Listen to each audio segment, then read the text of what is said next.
Hi, I'm Chef Tess in Matawan, New Jersey, and I am the blogger head chef at the blog FunkyFoods. I started FunkyFoods in 2016, so I started 4 years ago, and that was my senior year of college. It was for my final senior project for my bachelor degree. I was a writing major, so I had a lot of opportunity to explore what I wanted to write about, and I took a food writing class, and that's when I was like, oh, food is cool. Why didn't I think about going into a career like this? So as a way to learn more about food and, learn more about cooking, I was a noob. I was like microwaving stuff in my dorm room, I wanted to use it as a tool to learn more about it and try to, get experience and eventually get a career out of it. What really was like the light bulb moment of, wow, I really want to capture unusual and unique produce from around the world was my roommate was vegan, and he brought back like these weird vegan ingredients like edamame pasta and nutritional yeast, all these weird trendy ingredients. And I'm like, what the heck are these? And then I'm like, there's like a void in that world online, at least in the culinary world, where someone takes these ingredients that you'll see in the market or, international markets too, where you see it and you're like, I don't know what that is. I'm not going to buy it because I don't know what to do with it. So I really wanted to shine light on the overlooked ingredients in the supermarkets and show home cooks, you can put this in your pancakes and your pizza and it'll be delicious. And it was a success.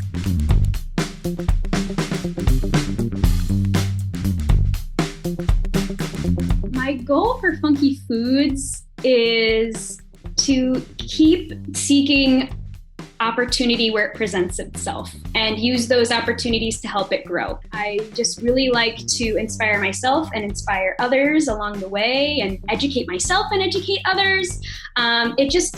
If I'm bored, my blog is what I'll do on my own time. In 2019 of last year, I was nominated as a finalist for a specialty food blog in the Sever Blog Awards. The secret to having that happen to you as a newbie blogger is seeking those opportunities like that. I've seen on other blogs in the corner saying Savor finalist, Savor Blog Award winner, just doing random online searches. And one day I'm like, I wonder how they got on there. And I Googled Savor Blog Awards and they run it every summer. I'm like, you know what? I'm going to try to, nominate my blog. And it's like that. Look for contests for recipes, look for, we have the internet at our fingertips, anything's possible. You can find anything out there and there'll be some kind of way you can get your name and your blog out there to, let the world know about it. Having your work published in public online, it's very personal. It's very, you feel exposed, like, oh, these are my personal thoughts. These are my personal recipes. There's risk for, there's always mean commenters and things like that. Luckily, I have not experienced that yet. But yeah, it can be there's something very, you get anxious, the idea of it. But I think it's important to understand that this is for you. It's not really for anyone else. If there's other people finding your blog, discovering it, and they're seeing it and they like what you do, that's great. You're sharing your personal story with them. Yeah, with FunkyFoods, that's just that. It's a personal blog of my personal experiments in my kitchen and my little discoveries in the food world. And it can be just for me, but it can also be for others and to inspire and educate others along the way. A typical day of blog maintenance, or whatever you'll call it, is writing a blog post. It's editable as your blog. It's never set in stone. You can always change the title and the tagline and the colors and everything. It's great. It's definitely a different side of your brain that you're kind of training. One particular challenge I've faced this year is, especially with COVID, was being aware and wise with my time. In the beginning, I was overwhelmed with the amount of time that I had, and that could have been done into my blog, put into my blog, and